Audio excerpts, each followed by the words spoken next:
Welcome all to your final lecture on the history of Valpen, which brings us to current day Valpen. The year is currently 1119, 5 years after the events of the Holy Crusades against the Arid Empire, and the subsequent rebuilding of the kingdoms of Thymesia. The Crusades are sore subjects for today's study. That will be an event of history that we shall cover in more depth when discussing our northwestern neighbours of the Kingdom of Foxton. For now, I shall say that the Holy Crusades are solely responsible for the events that we shall discuss today, and that our kingdom is still recovering from the loss of life and defeat that we had, and the views of our current royal family. After the Crusades did our mighty soldiers return home from the scorching desert sands of the Empire. They did not come back cheering, celebrating, nor did our king and prince and princess. The king, prince and princess, King Anton, Prince Eliot Valpen, and Princess Charlotte Valpen, had joined our mighty warriors, leading the glorious Pegasus Knights at the head of their assault. The glory and excitement and honour they had left with did not return when they came home. I distinctly remember standing in the cobblestone streets of our kingdom as our warriors returned with solemn faces, forlorn expressions, and a sadness that weighed heavy upon their minds. Their armour was dusty, rusted, and coated in sand. The horses tired and hurt and wounded, just like their riders. The crowds, once loud and cheerful, became silent, seeing the herd that these men and women presented to us.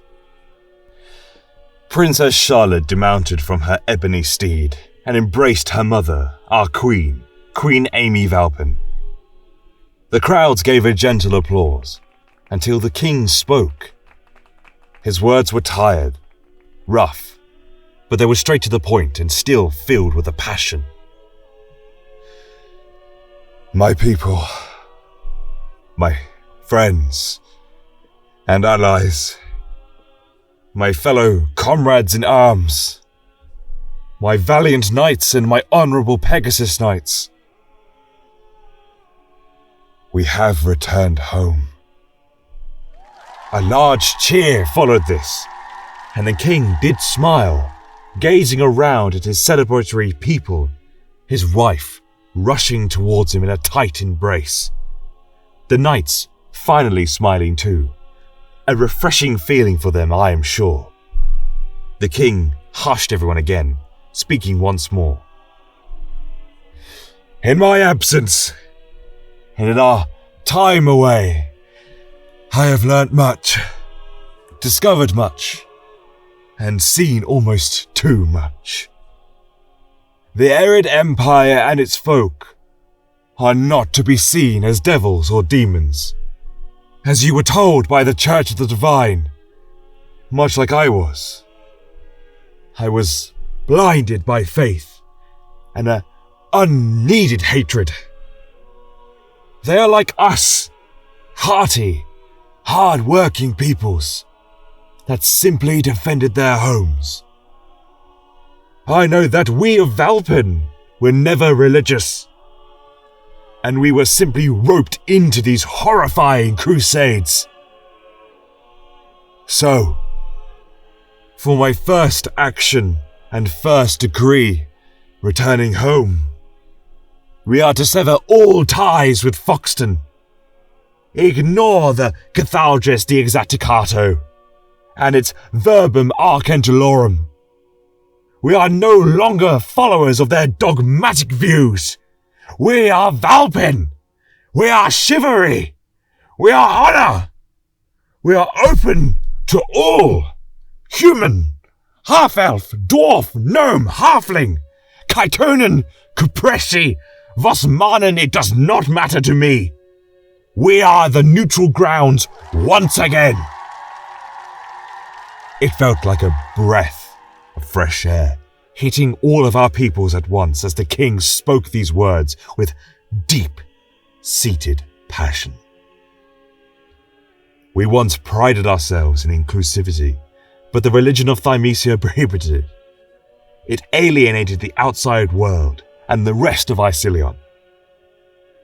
Within moments, any kind of memento, memorabilia, symbols, or ideology to do with the church were destroyed and discarded in favor of heraldry, the symbol of our mighty Pegasus. I am sure Brynjar Velpensen would have been looking down at us proudly during these times. Our people cheered. The streets were filled with food, drink, and laughter and fun at our mighty warriors' full return. Though it was a time for celebration, it was also a time for mourning, for many did not return home. Many wives, mothers, fathers, husbands, and so on, never saw their noble warrior return from the harsh, heated desert sands. The king acknowledged this, and in their honor, he crafted a statue, a mighty anonymous knight, wearing heavy plate armor, endorsed with every high-ranking heraldry of Valpen, a distinguished, noble Pegasus knight, who symbolized every fallen knight that died during the Crusades. On the summery month of Alban, every year on the 24th day, we mourn the loss and remember those who fell. I feel as if the king gained more respect by the people in these last few years, due to his recent practices and actions. We have opened our borders to the southern kingdoms of Thymesia, Loquin, and Mayamor, and that of the Arid Empire.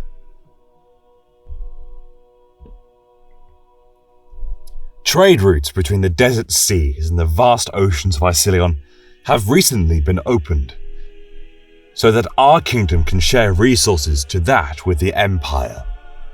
The Chitonians of the Empire, the horned and tailed people with different coloured skins, have begun to flock their way towards our walled city and small hamlets, along with the dragonkin of Vosmana and the snake-like people, the Kopreshi. They are either looking for places to settle or to simply see the sights, and we are doing the same. One day I plan to embark to Zanuis, the capital city of the Desert Empire. During this reading and during this lecture, I have to say that Valpen is in a state of prosperity. Along with our relations building with Loquin and Mayamor, and the recent dealings with the Arid Empire, we are in a stronger position than we were before the Crusades. I have here a journal entry given to me by a Chitonan man that visited our city only a week ago. We spoke, laughed, shared a drink with one another. In this journal entry, he wrote this: "Humanity intrigues me. They aren't so different from us, the Vosmanans, the Kopreshi, the Chitonan, our other denizens of our empire as well as Thymesia. What shocked me the most was seeing them not being affiliated with the god that they crusaded against us with. This Valpen is like another face of humanity. Perhaps the true face. The peoples here are kind, warm, and welcoming to me and my kind. I saw a young human child, probably around age 8, who seemed fascinated with my tail and horns. The mother did not say anything crass, rude, or demeaning. She instead told the child that I was different, but that was okay. She encouraged her daughter to say hello to me, to which I smiled, bowed down, and spoke with the young girl. It is moments like these that make me question as to why some of these humans follow such a horrid god. That would make them kill and slaughter my peoples or anyone that was different, because we were raised on the ideals of atheism? It is a tricky subject, but for now my heart is torn. I feel hurt for the pain I may have caused to these people, when acting in defense of my homeland. I could have killed a son, a daughter, a husband or wife, and so on. It bothers me. But I also feel joy, as they do not blame me, and that I am welcomed with my brothers and sisters. The humans warned me not to go to the north of Thymesia, specifically Ibeath or Foxton, as there they are still dogmatic and xenophobic to my kind and anyone that is not human. Hopefully, one day, that shall change too. For now I am at peace, and I shall tell my wife of these lands, and we shall visit with our son. Perhaps my son and that woman's daughter could get along. For now, I will say thank you, Valpen. I shall return. If this journal entry does not prove to you that our new way of life is good, then I fear that you are lost, my friend or dear listener, or that you associate yourselves with Foxton. Though, of course, peace can never last. As during our years of prosperity and neutrality, the other kingdoms of Thymesia have begun to wax and wane. Meamor, as you know, was once a proud kingdom. Today, it is split into two, birthing forth Ibeath, and causing a never-ceasing civil war between two prideful brothers, both gunning for a throne. Loquin has lost its king, and the queen has resorted to being closed off and forlorn. And Foxton, well, they have recently begun engaging in brutality on another scale, introducing an inquisition for those who do not worship the divine. It seems as if war never ends in Thymesia, all the while the empire prospers and enters a renaissance. I wish to depart as soon as I can to escape this hurtful land, but for now I am content with Valpen and its current level of happiness, under the loving gaze of our warm royal family. I wish to thank you for joining me on this lecture about the history, briefly summed up in 4 parts of our noble kingdom. The next time we have a lecture, it shall be about Foxton and the birthplace of the religion of the divine, the history and biblical tales that follow that closed-off land. Thank you.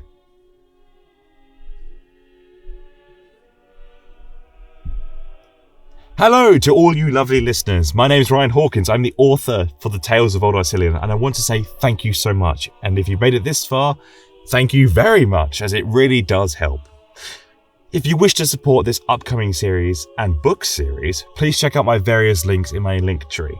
And soon there'll be a Patreon, hopefully next week. If you haven't, please consider subscribing, dinging that bell, and I shall see you all in the next one. And I'll have a video explaining the reward system for Patreon. So, again, thank you very much, and I hope to see you in the next episode. The Tales of Old Icilion.